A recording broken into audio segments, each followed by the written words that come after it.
ناظرین، کبھی کبھی تاریخ صرف واقعات نہیں سناتی بلکہ ایسے کردار پیدا کرتی ہے جو صدیوں بعد بھی لوگوں کے دلوں اور ذہنوں پر حکمرانی کرتے ہیں۔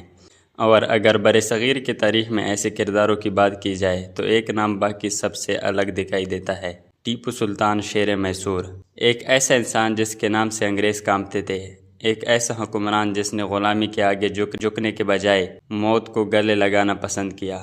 لیکن سوال یہ ہے، کیا ٹیپو سلطان واقعی صرف ایک بہادر بادشاہ تھا، یا وہ اپنے دور سے کئی سال آگے سوچنے والا ایک غیر معمولی رہنما تھا؟ 1 دسمبر 1751 کو پیدا ہونے والا یہ بچہ بظاہر ایک عام شہزادہ تھا، مگر قسمت نے اس کے لیے کچھ اور ہی لکھ رکھا تھا۔ اس کے والد حیدر علی خود ایک عظیم سپہ سالار تھے۔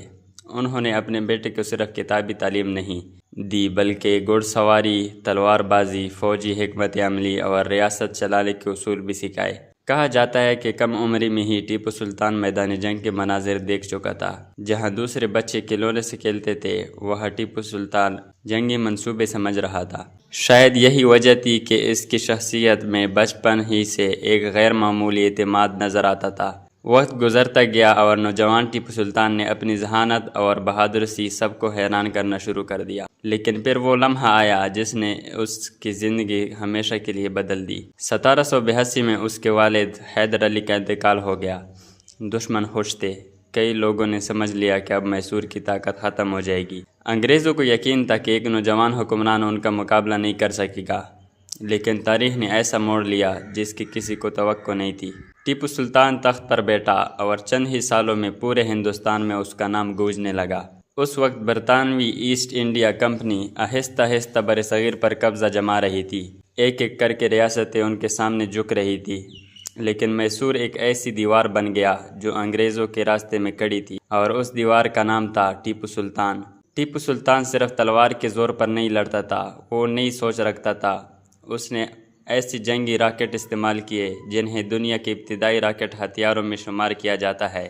جب یہ راکٹ برطانوی فوج کی طرف داغے جاتے تھے تو دشمن کی صفوں میں خوف اور افراتفری پھیل جاتی۔ انگریزوں نے بعد میں انہیں راکٹوں کے اصولوں کا مطالعہ کیا اور اپنی فوجی ٹیکنالوجی کو بہتر بنایا۔ یہ وہ لمحہ تھا جب دنیا کو احساس ہوا کہ میسور صرف ایک ریاست نہیں بلکہ ایک طاقت بن چکا ہے۔ لیکن ٹیپو سلطان کی عظمت صرف جنگی میدان تک محدود نہیں تھی، وہ ایک اصلاح پسند حکمران بھی تھا۔ اس نے تجارت کو فروغ دیا، زراعت کو مضبوط کیا، نئی کرنسی متعارف کروائی، سڑکیں تعمیر کروائیں، ریاستی نظام کو بہتر بنایا۔ اس کی کوشش تھی کہ میسور ایک خود مختار اور خوشحال ریاست بنے۔ وہ جانتا تھا کہ صرف تلوار سے قومیں مضبوط نہیں ہوتی بلکہ مضبوط معیشت اور مضبوط نظام بھی ضروری ہوتا ہے۔ لیکن تاریخ کا ہر ہیرو ایک مشکل امتحان سے گزرتا ہے، اور ٹیپو سلطان کے لیے یہ امتحان ابھی باقی تھا۔ وقت کے ساتھ انگریز مزید طاقتور ہوتے گئے۔ انہوں نے صرف جنگ پر بھروسہ نہیں کیا بلکہ سیاسی چالیں بھی چلی۔ انہوں نے ایسے اتحادی تلاش کیے جو ٹیپو سلطان کے مخالف تھے۔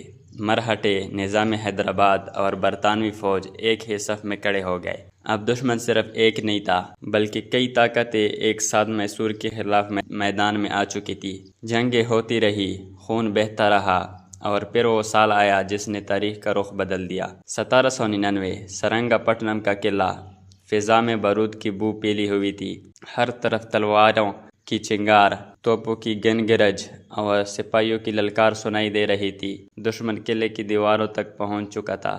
مشیروں نے مشورہ دیا کہ جان بچانے کے لیے سمجھوتہ کر لیا جائے، لیکن ٹیپو سلطان نے وہ الفاظ کہے جو تاریخ میں ہمیشہ کے لیے امر ہو گئے: شیر کی ایک دن کی زندگی گیدڑ کی 100 سالہ زندگی سے بہتر ہے۔ اس نے ہتھیار ڈالنے سے انکار کر دیا۔ وہ آخری لمحے تک لڑتا رہا، اور پھر میدان جنگ میں وہ لمحہ آیا جب شیر میسور زمین پر گر گیا۔ لیکن سوال آج بھی باقی ہے، کیا واقعی ٹیپو سلطان ہار گیا تھا؟ اگر وہ ہار گیا تھا تو پھر 200 سال بعد بھی اس کا نام کیوں زندہ ہے؟ اس کی بہادری کی مثالیں آج بھی کیوں دی جاتی ہے؟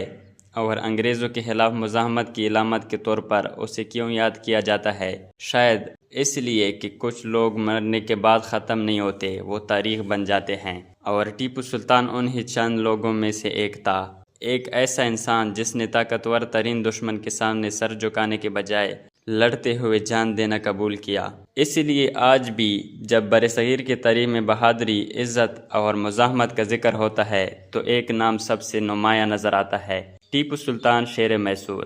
اور شاید یہی وجہ ہے کہ شیر کبھی مرتا نہیں، وہ صرف ایک ایسی کہانی بن جاتا ہے جسے آنے والی نسلیں بار بار سناتی رہتی ہے۔